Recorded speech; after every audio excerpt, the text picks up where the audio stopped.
Doctora Oberlin tiene la palabra. Hola, gracias, presidente. Buenos días, Eduardo, Ana Oberlin, acá de la Fiscalía. Buenos Eduardo, días, fiscala, buenos días. gracias.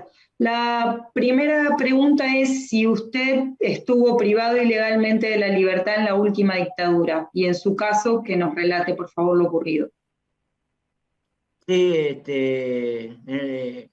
¿cómo se llama? En el 76, en el mes de enero, en el infierno de Avellaneda. Bien, ¿puede por favor relatar con detalles cómo fue ese momento, cómo fue llevado a ese lugar, todo lo que recuerde? Sí, yo vivía a 4 cuadras de ahí del infierno, del centro de detención. ¿Y qué pasa? Que yo había venido de Tucumán. Ya en Tucumán yo trabajaba en la universidad y tuve que prácticamente venirme de allá porque la situación era muy, muy terrible, el perseguimiento que había ya en pleno gobierno de Perón, ya el ejército ya andaban secuestrando gente, estudiantes, entonces el perseguimiento que había. Y yo agarré, me tuve que venirme para Buenos Aires porque un montón de compañeros que estaban en la universidad que trabajaban también tuvimos que salir de ahí y venirme para acá, para Buenos Aires. Y me instalé ahí en Avellaneda, a 4 cuadras del lugar, estaba alquilando ahí. Entonces, ¿qué pasa? Que arriba, donde yo vivía abajo, ahí arriba, vivía en un matrimonio y que se habían enterado de que yo venía de Tucumán. Y yo como un día, no sé si pasaron por ahí, vieron, yo tenía 2 revistas, una del Combatiente, que era del Ejército Revolucionario del Pueblo, y el Descamisado, que eran de los Montoneros. Tenía esas 2 revistas ahí que me informaba cómo estaba la situación, cómo estaba, acá estaba también peor, ¿no? La situación de perseguimiento y todo eso. Ya venía ya desde enero, y a las 4 de la mañana de un día me cae toda digamos, gente de civil y me detienen ahí. Perdón, Eduardo, ¿qué fecha era? ¿A las 4 de la mañana de qué día? Y era en enero, casi final de enero, algo así, mucho no me recuerdo, pero era Bien, después de la fiesta. bien, por favor continúe, gracias.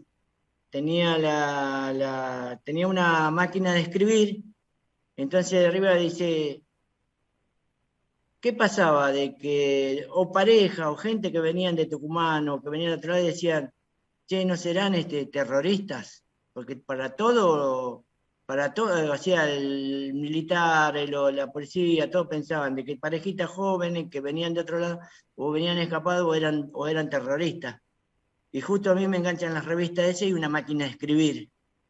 Entonces ahí, cuando me enganchan, me agarran la máquina de escribir, me dicen, vos estás haciendo comunicados para la guerrilla. Vos estás haciendo, ¿cómo se llama? Comandos de asaltos para conseguir plata, ¿cómo se llama? Con la guerrilla. Y me llevaron cosas, me tabicaron, me llevaron ahí. Yo ahora me acuerdo que era por cerquita el lugar, porque eran a 4 cuadras. Eduardo, ¿cuántas personas eran y cómo estaban vestidas las que entraron a tu casa? Y eran, a ver, 3 y 2 vinieron en 2 coches. Eran 3, los 2 choferes, 4 y 2 choferes, 6. O sea, sin identificación digamos, de policía, nada, ni nada. Lo que eran todos de civiles, pelo largo, arito, bueno, que yo pensaba, digo, bueno, no. Bueno, ya igualmente ya sabíamos nosotros cómo se manejaba el ejército y cómo se manejaba la policía. Estaba la policía de calle y la policía digamos, que se dedicaban al grupo de tareas a secuestrar a la gente. Bien, Eduardo, entonces te decís que te sacaron de ese lugar, te metieron en el auto ¿Y cómo? ¿Te vendaron los ojos, te ataron las manos o cómo Claro, fue? sí, me tabicaron, me pusieron la venda en los ojos, me tiraron dentro del auto, me traían así como aplastado así en el asiento para que asegurarse ellos que no se vean del lugar. Pero ¿qué pasa? Como yo vivía en la zona, sentí el ruido de la sirena de los bomberos y el tren que pasaba por las vías. Entonces, claro, al ir yo, digamos, vendado, atado y todo eso, pero yo escuchaba, mi oído escuchaba el tren, escuchaba los bomberos, entonces yo digo, estoy cerca de ahí. Y como vi que hice un poco recorrido nada más, y abrieron un galpón, que hasta el día de hoy ese galpón fue muy, no sé, cuestionado, o quisieron taparlo del galpón, inclusive nadie declaró de que había un galpón, yo lo vi al galpón. Entré por el galpón bueno, la gente que entraba en el galpón ahí. Y ahí me llevan y directamente me llevan a una sala de tortura, que, ¿cómo se llama? Que veo que... ¿Puedo contar los detalles? Los detalles de cómo torturaban. Sí, sí, lo que usted recuerde de lo que le pasó. Claro, bueno, llego ahí, me desnudan todo, me ponen en una cama, es una cama, un catre, me atan las dos manos digamos, en las patas de las camas, me atan los dos pies en las patas de la cama y me ponen como un cable en el dedo gordo del pie. Y sentía yo el ruido como si fuera bueno, ponían una música, que ponían radio, ponían música para que los gritos no se escucharan en la calle, como hay vecinos ahí. Y bueno, y la picana eléctrica era como una radio, esas antiguas, con un cable largo, porque ahí yo pude ver, porque cuando hacía los forcejeos que hacía se me salió la venda y ahí los vi a todos. Y vi cómo era la picana eléctrica, que era un mango con un cable, donde salían chispitas de corriente. Primero me tiraron agua a todo el cuerpo, desnudo, desnudo, me tiraron agua y ahí me fueron torturando. Y ahí me preguntaban, sí, que vos andas haciendo ese asalto comando, estás mandando, ¿cómo se llama? Estás mandando comunicados a tu compañero de la guerrilla, con la máquina de escribir me tenés que entregar todo. Así que viniste de Tucumán, sí, bueno, mirá que te vamos a armar una causa, y no salís nunca más. Y si no, vas a ser otro extrema más. Ellos decían otro extrema más en el sentido de que me iban a matar, ¿no? Y entonces, bueno, yo en ese momento, qué sé yo, uno ya está ahí jugado, no, uno se siente indefenso de todo. Yo ya prácticamente quería morir, porque le decía a la tipa, no me hagan tantas esas aberraciones que están haciendo, ya quería directamente matarme, y bueno, y había uno ahí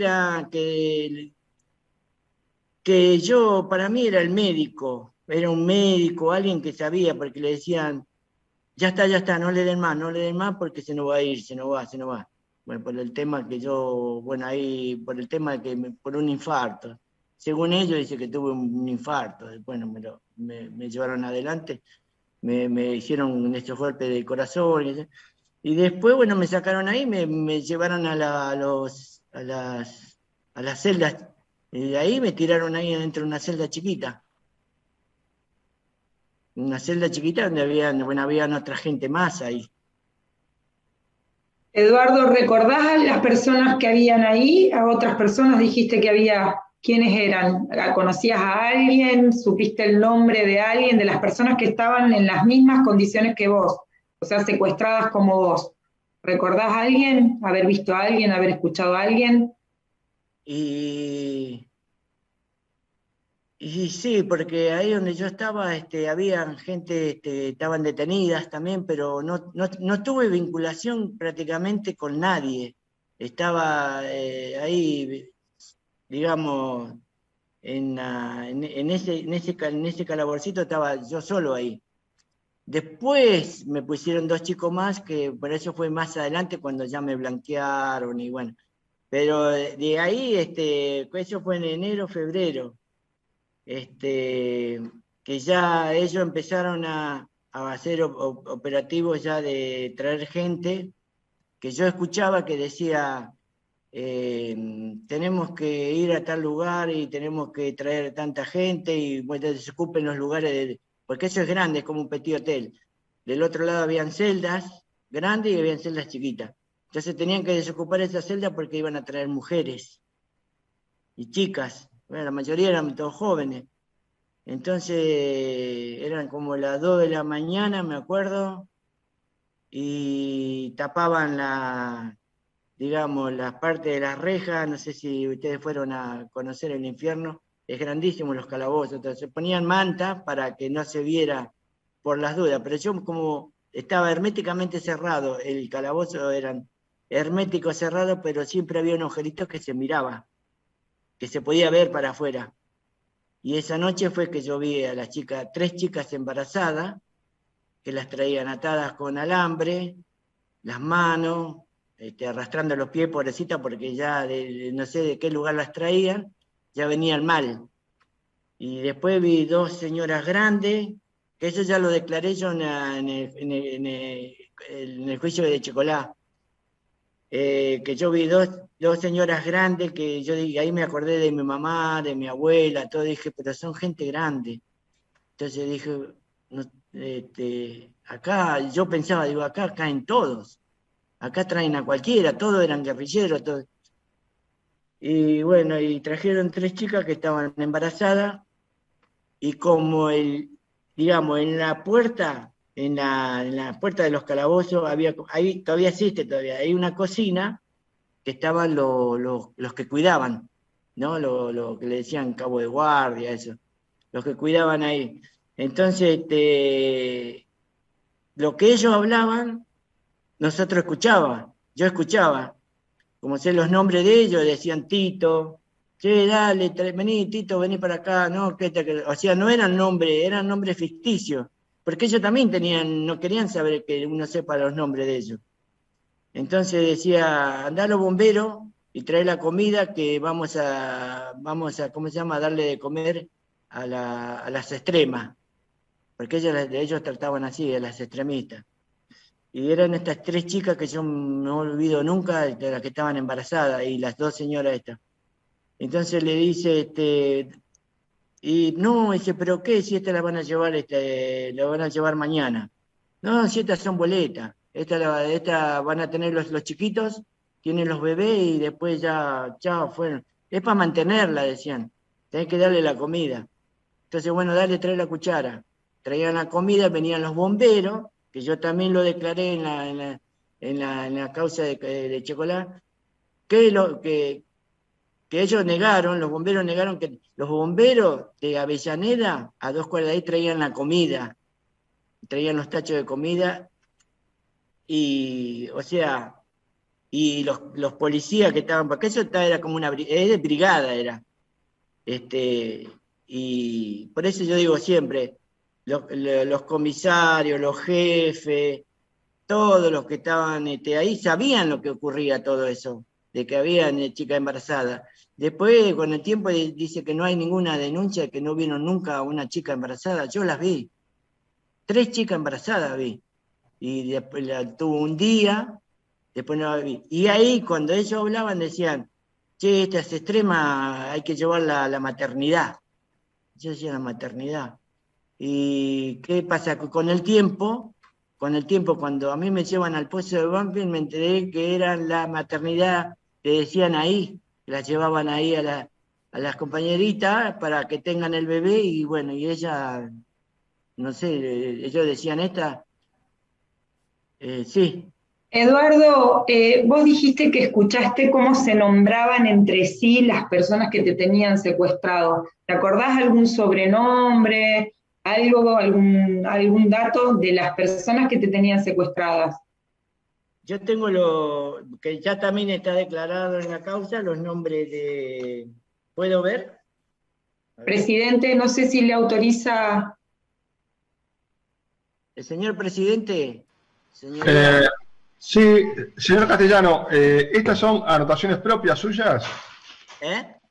¿Estas son anotaciones propias suyas? Sí, digamos los nombres de los jefes de tarea, todo eso que yo me acuerdo. Perfecto, no hay problema. Si son anotaciones propias suyas, son parte Sí, integrante de su declaración. sí, Puede no, leerlas. son míos, doctor. Ahí le digo.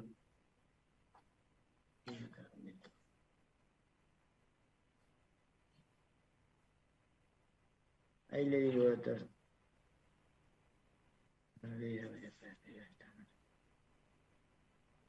Bueno, uno, digamos, el que era el jefe de la brigada, que era Flores, que era el subcomisario. García, me acuerdo bien, porque era el que hacía los sumarios. Y la patota, que era la patota de Cuasi, que yo lo conocí, el de la patota de Cuasi, ellos eran jefes del grupo de tarea, desde que ellos le llamaban, sí, ellos le llamaban grupo de tarea. Cada grupo de tarea tenía su jefe, que uno era Cuasi. Se nombraba así, Cuasi. Yo el nombre no me acuerdo. Después estaba la patota de Jesús, la patota de Palito o Papi. Le decían Palito porque era flaquito, eso sí lo conocí. Y después estaba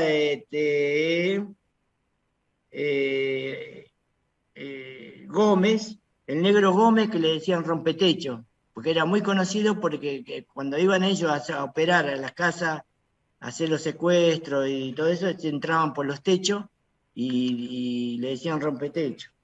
Sí, rompetecho. Y después, bueno, los comisarios, subcomisarios, todos los que mandaban a ver, la patota de Cuasi, Palito, la patota de Jesús, el negro Gómez. Bueno, esos eran todos los jefes, que tenían cargo también algunos eran suboficiales, todos de la policía bonaerense, señoría, ¿eh? Todos eran de la policía bonaerense, que estaban nombrados, que los que yo nombro todos acá, eran los que estaban ahí. Bueno, de eso, y bueno, no. Esos son los que yo me acuerdo de los jefes. Bien, De ellos. sí. Sí, doctora, sí, le No, escucho. no, no, ¿qué iba a decir? Perdón. Y no, y que ellos, digamos, todo ahí sabían de lo que sucedía, todas las cosas que pasaba. Eduardo, ¿y cuánto tiempo más o menos estuviste ahí, te tuvieron ahí, en ese lugar? Y yo tuve hasta el mes de junio, y tuve un par de meses, me tuvieron ahí. Bien, y En después esos de ahí, meses, sí, en esos meses, por eso es lo que me dicen a mí, que bueno, me han dicho también que digamos, abogados, gente que conoce, que fui un testigo privilegiado en esta causa, porque me he acordado de muchas cosas, y hay muchos testigos que por miedo, una por miedo, otro que no se acuerdan, otro que ya no quieren comprometerse, pero como yo tuve esos meses ahí, me recuerdo cómo hacían los operativos de noche, generalmente era de noche como traían, y traían gente joven, chicas embarazadas, eso es verdad, por eso a mí me extraña que no haya habido un testigo que estuvo ahí y que sabía, porque eso es lo que me pasó a mí cuando yo fui a declarar en la causa de Chocolate, que estuve con 4 que estuvimos ahí, y también estuvo Nilda Eloy, Adriana Calvo, bueno, Nilda Eloy, que cuando yo me fui en julio, ella la traían ahí. Eduardo, y después de este lugar, ¿a dónde te llevaron? ¿A qué lugar te llevaron? Ahí me llevaron al pozo de Banfield. Bien, ¿y cómo te llevaron ahí? Y ¿Cómo te ahí, trasladaron? me llevan al pozo de Banfield, ¿cómo se llama? Me llevan al pozo de Banfield porque decían que necesitaban el lugar. Uno decía, mira, dice negro, te vamos a llevar allá porque necesitamos un lugar. Otro dice, mirá que este es de ahí, ya es un salto a la muerte. Bueno, todas esas cosas psicológicas, y no, hay cosas que ocurrían también. ¿no? De verdad. Yo ya pensaba que, digo, bueno, esto me van a matar. Eduardo, ¿y cómo fue el traslado? ¿Te subieron a un vehículo? ¿Cómo te llevaron? ¿Te acordás? Sí, en una camioneta de civil, siempre se manejaba un coche de civil. Bien, ¿y vos podías ver o No, tenías... no, todo siempre vendado los ojos, atadas las manos, tirado Bien, abajo. ¿y vos cómo supiste que era el pozo de Banfield, ese lugar? ¿Cómo te enteraste? Porque ellos iban en el auto y decían, este va al pozo, y este va al pozo de Banfield. Y yo pensaba, en ese momento pensaba, digo, no conocía lo que era el pozo de Banfield. A nosotros estábamos adentro, yo no sabía de qué. Entonces dice, el pozo de Banfield, y yo, para mí, tirado ahí en el coso, dije, uy, esto me van a matar. Dije, me van a tirar en un pozo, eso es lo que pensé. Digo, me van a llevar, me van a matar, porque este va para el pozo, decía. En la jerga de ellos, cómo se manejan. Después el otro dijo, che, dice, este va a Banfield. Entonces yo de ahí asocié pozo de Banfield. ¿Viste? Algo teníamos nosotros adentro, yo tenía información por a través de lo que yo escuchaba de ellos, los que hablaban. Como escuché también del médico Berger, porque el médico Berger que vino cuando pasaba algo, porque era médico de la policía, pasaba algo en el infierno, o pasaba algo con las chicas que estaban y él vino, y ahí lo escuché yo. Por eso me decían a mí que no, que como el doctor Berger dice, nunca se arrimó ahí. Y si era el que hacía de partero, ahí en el puesto de Banfield, el que fue que hizo de partero de la hijita de Adriana Calvo, de Teresa. Y bueno, me llevan ahí y cuando me bajan de ahí no veía nada, porque me llevaban ellos de los brazos. Lo único que por eso yo siempre nunca me olvido, digo yo, es como si fuera uno un ciego que no ve nada, pero uno siente las escaleras, cómo pisa, cómo camina, cuánto paso da. Entonces yo contaba todo eso, ¿no? Cuánto era los lugares que se escuchaba. Y me llevaron arriba, que era el primer piso, de abajo eran también, no sé si eran de mujeres o de varones, pero eran 2 pisos, ahora que me acuerdo. Y a mí me llevaron al piso de arriba, a un piso que hay con unos calabocitos muy chiquititos, pero chiquitos, chiquitos. Entonces los policías, los que me llevan a mí, que bueno, calculo que eran policías o militares, me decían, bueno, de acá despedite porque, ¿cómo se llama? De acá es el último, digamos, el último lugar, de acá ya directamente viajan para otro lado, viajan para arriba. Eso, esa meditación que te hacían psicológicamente. ¿Y cuánto tiempo te tuvieron ahí en el pozo de Banfield? Y ahí habría estado 15 días, más o menos 15 días. ¿Siempre solo, Eduardo, o con alguna otra persona? No, solo. Ahí tuve ¿Pudiste? al lado, ¿eh? No, no, sí, sí, perdón. ¿Al lado?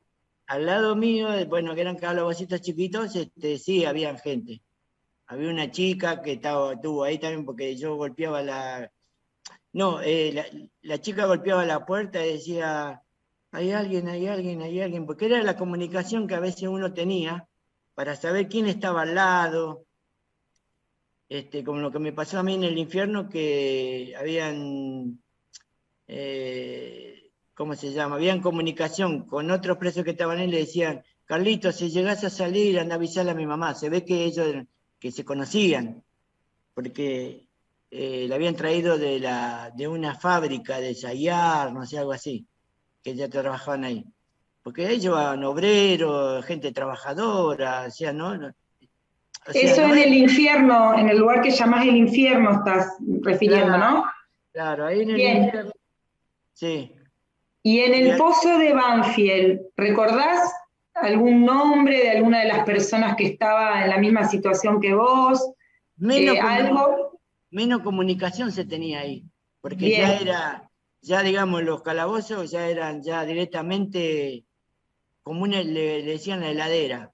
O sea que directamente no se podía ni mirar ni por un agujerito, no sé, buscábamos la forma de mirar para afuera por un agujerito y se veía. Es increíble lo que es la vista de uno, ¿no? Que mira por un agujerito y se expande todo. Yo vi mirar, pero a ella directamente no se veía nada.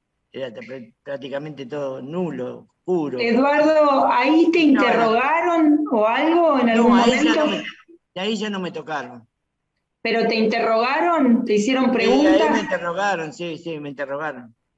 Ahí me interrogaron y yo por eso siempre agradezco, agradezco que no me hayan, de que no me hayan, digamos, ido a ese viaje a Campo de Mayo, y de Campo de Mayo los tiraban en el mar. Agradezco yo a mi madre, porque andaba mi mamá con muchas madres, como se hacía en esa época, recorrían todos los lugares de detenciones para encontrar a los hijos. Entonces mi mamá se había hecho amiga digamos, ¿cómo se llama? De amiga de las madres, y mi mamá me localiza a ella porque pone un habeas corpus al doctor Pedro Camino, un juez. De todos los jueces era un juez, digamos, yo siempre dije humano, como Pedro Hoff, Eduardo, te voy a hacer preguntas específicas del Pozo de Banfield, después si querés continuar. Bueno. En ese lugar, a las personas que te tenían secuestrado, ¿pudiste ver cómo estaban vestidas? ¿Viste a alguien en particular? ¿Recordás algo? De civiles, siempre de civiles. Bien, ¿te daban de comer? Y cada 2 días, 3 días, cuando traían la comida que traían en tacho.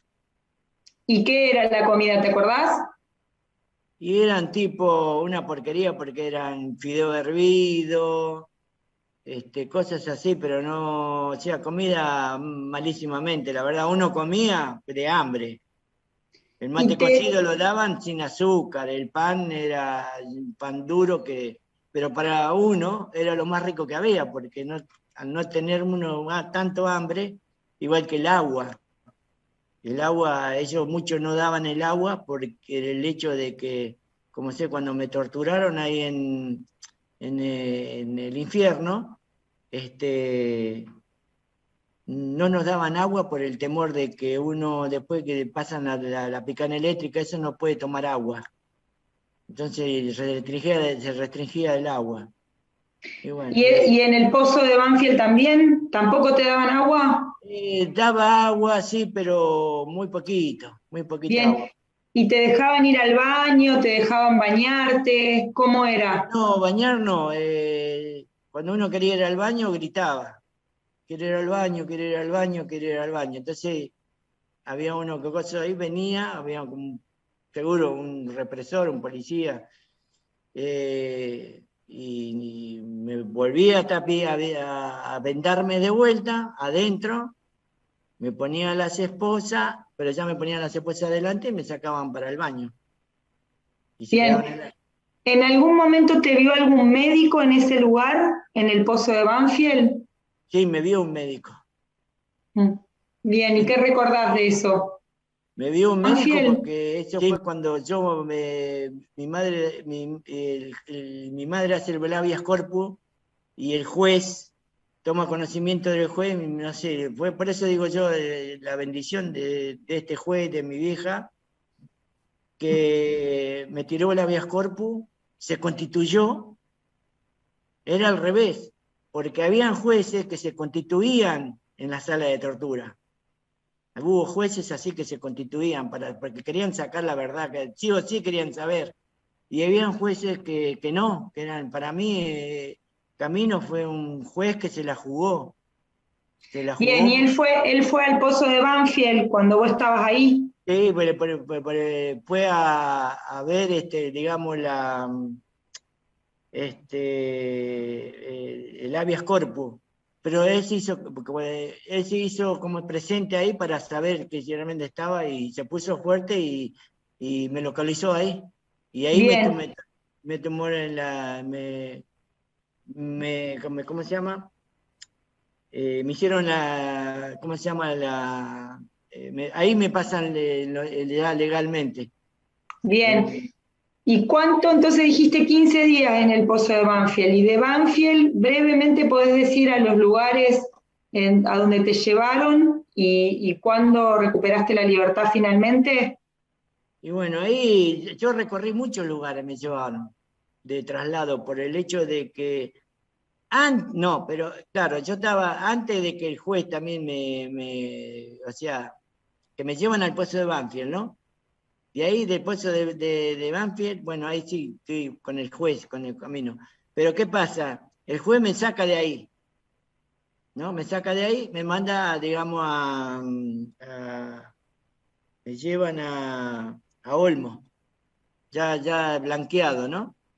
Y de ahí me sacan, viene un día y me dice, prepare las cosas que tiene que ir a Mar del Plata.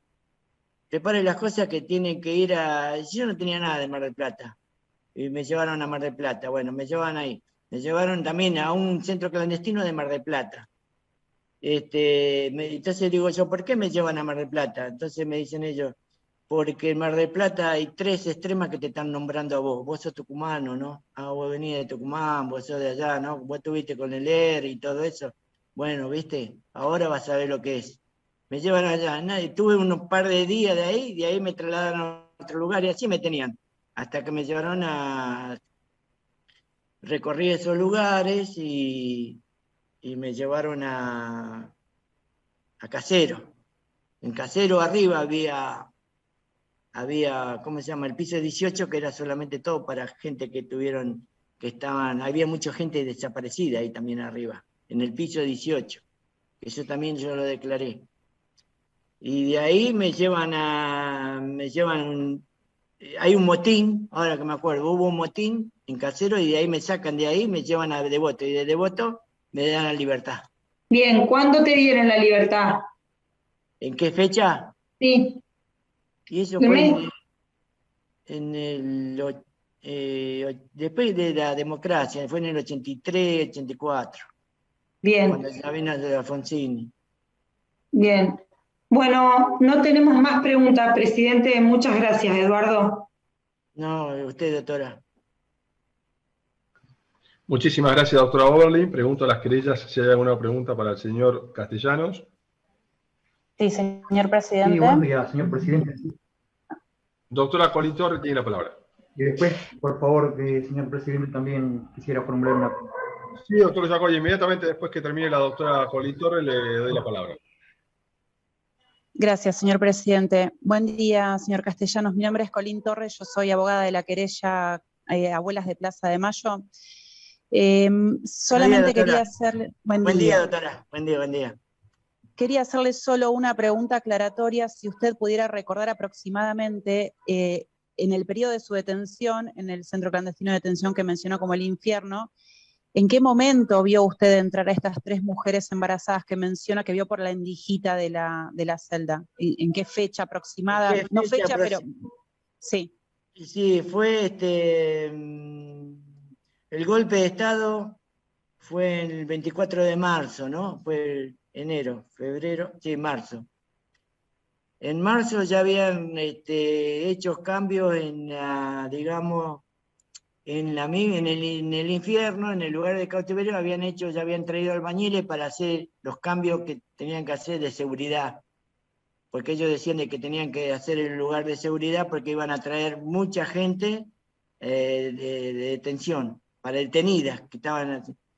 Entonces, más o menos yo lo que la vi a las chicas fue en marzo, fue en abril, fines de abril. Pero ya en marzo, cuando fue el golpe de Estado, que fue ¿cuánto fue? El 24, ¿no? 24 de marzo, ¿qué fue? El 24 de marzo. Bueno, marzo, sí, en abril. En abril fue que yo vi, a fines de abril, principio de mayo, fue que yo vi a las chicas, chicas embarazadas que la traían y a las 2 señoras mayores. Bien. Esa noche. Después se reían así sucesivamente. Bien, ¿y usted recuerda alguna característica física que le haya llamado la atención de alguna de ellas? Chicas jóvenes, una rubiecita, que también... Sí, una chica jovencita, rubia, sí. Sí, de ella así, porque yo la miraba, digamos, al entrar del lado izquierdo mío, que era un pasillo, entonces yo miraba de ahí y la veía de medio de costadito. Y el detalle que nunca, por eso nunca me voy a olvidar, por eso dice que nadie declaró de que vio chicas embarazadas en el infierno. Yo la vi, doctora, yo la vi. Las traían, ¿sabe cómo las traían? Como con ropa, por eso me hacía acordar como hacían los nazis con los judíos, que le ponían el uniforme y le ponían un cartelito acá. Y ellas entraron ese día, me acuerdo, con ropa de grafa, con ropa de trabajo, la traían, las traían con ropa y acá en el lugar de acá tenían un cartelito, que bueno, yo veía que se movía el cartelito. Y eso me hizo acordar como decían, como los nazis hacían con los judíos. Entonces, porque también hubo nombres judíos ahí también, nombres, apellidos que yo escuché. Pero bueno, y la señora esa es grande, que nada más que ve. Le hago una última pregunta y le agradezco desde ya su testimonio. Usted mencionó que las sacaron al otro día, ¿es así? Ellas entraron esa noche y al otro día se las llevaron. Claro, siempre de noche. La traían a las 2 de la mañana de noche. Algunas, dice, ya la traían de otros lugares. Ya, y la tenían todo el día, las mantenían ahí, como ellos decían, mantenía de darle comida en la boca, de hacerla bañar, ir al baño, eso, pero ya siempre, ahí a la noche de ese día, del otro día, ahí sí la trasladaban, porque ahí yo veía que cuando salieron. Y después, bueno, todas las semanas así de noche, siempre los operativos eran de noche. Entraban y salían, te daban un día, volvían a salir, entraban un día. Pero siempre vi gente joven y vi muchas chicas jóvenes. Pero de esas chicas embarazadas no me olvido nunca. Aparte, doctora, ¿sabe qué? Que también cuando estaban ahí, cuando uno está en esa situación, los oídos de uno escucha todo. A lo mejor yo no veo, pero yo escuchaba. Y decían, los mismos guardias de ahí, che, mirá que ahí tenemos 3 embarazadas, o hay 3 chicas embarazadas, y sí, no, estas van a la maternidad, bueno, todas esas así cosas que ellos hablaban entre ellos. Entonces yo decía, van a llevar a la maternidad, entonces ahí yo me daba, mismo decía, entre mí mismo digo, tenés razón, Eduardo, yo vi a esas chicas que estaban embarazadas, era verdad. Bien, Sí. Muchísimas gracias, señor. Muchas gracias. Gracias, señor presidente. Gracias, doctora. Muchas gracias, doctora Corín Torres. Muchísimas gracias al testigo. Doctor Yacoy tiene la palabra.